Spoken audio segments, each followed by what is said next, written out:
Hello friends, welcome back to my channel. இன்றைக்கி நம்ம வீடியோவில் பல சுவாரஸ்யமான விஷயங்களை பற்றி தான் பார்க்க போகிறோம். இந்த கண்ணாடி போட்டிருக்கக்கூடிய பெண்களை பார்க்க ஒன்றுமே தெரியாத மாதிரி, இன்னசென்ட் பர்சன் மாதிரி தெரிவாங்களாம். ஆனால் உண்மையை சொல்லப்போனால் அவங்க தான் மற்ற பெண்களை விட அதிகமான விஷயங்களை தெரிஞ்சிருக்கக்கூடியவங்கன்னு சொல்கிறாங்க. நம்ம தூங்குறதுக்கு முன்னாடி நம்மளோட ஞாபகத்தில் இருக்கக்கூடிய விஷயங்களோ இல்லை நமக்கு பிடிச்ச பர்சன்ஸோ, அப்படி இல்லைன்னா நம்மளோட ஃபெயிலியர்ஸில் நமக்கு பெயின்ஸ் கொடுத்துருக்காங்க இல்லையா, அந்த பர்சன்ஸை தான் இருப்பாங்களாம்.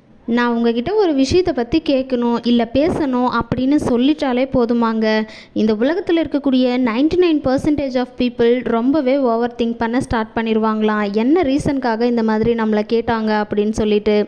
இந்த விஷயம் உங்களோட லைஃப்லையும் நடந்திருந்தது அப்படின்னா, நீங்கள் எக்ஸ்பீரியன்ஸ் பண்ணியிருந்தீங்க அப்படின்னா மறக்காமல் கமெண்ட் பண்ணுங்கள். நம்ம சைக்காலஜி படி சொல்லப்போனால், நம்மளில் ஒரு சிலர் யாரை நேசிக்கிறாங்களோ அவங்களுக்கு நம்ம இம்பார்ட்டன்ஸ் கொடுக்காம எப்போவுமே நம்மளை வெறுத்துட்ருக்காங்க பார்த்தீங்களா, அவங்கள தான் நம்ம தேடி போவோம் அப்படின்னு சொல்கிறாங்க. யாரோ ஒருத்தர் நம்மளை வாட்ச் பண்ணுறாங்க அப்படின்னு நம்ம தெரிஞ்சுக்கணும் அப்படின்னு நினச்சிங்கன்னா, நம்ம ரிஸ்ட் வாட்சில் டைம் பார்க்குற மாதிரி பார்த்தோம் அப்படின்னா அவங்களும் அவங்கள அறியாமலே அவங்களோட வாட்சை பார்ப்பாங்களாம். ஸோ இந்த விஷயத்தை நீங்கள் ட்ரை பண்ணி பார்க்கணும் அப்படின்னு நினச்சிங்கன்னா ட்ரை பண்ணி பாருங்கள். இந்த வீடியோ உங்களுக்கு பிடிச்சிருந்தது அப்படின்னா லைக் பண்ணி, ஷேர் பண்ணி, கமெண்ட் பண்ணுங்கள். நம்ம சேனலை சப்ஸ்கிரைப் பண்ணாதவங்க சப்ஸ்கிரைப் பண்ணிக்கோங்க. அப்போ தான் நான் போடக்கூடிய இன்ட்ரெஸ்டிங்கான வீடியோஸ்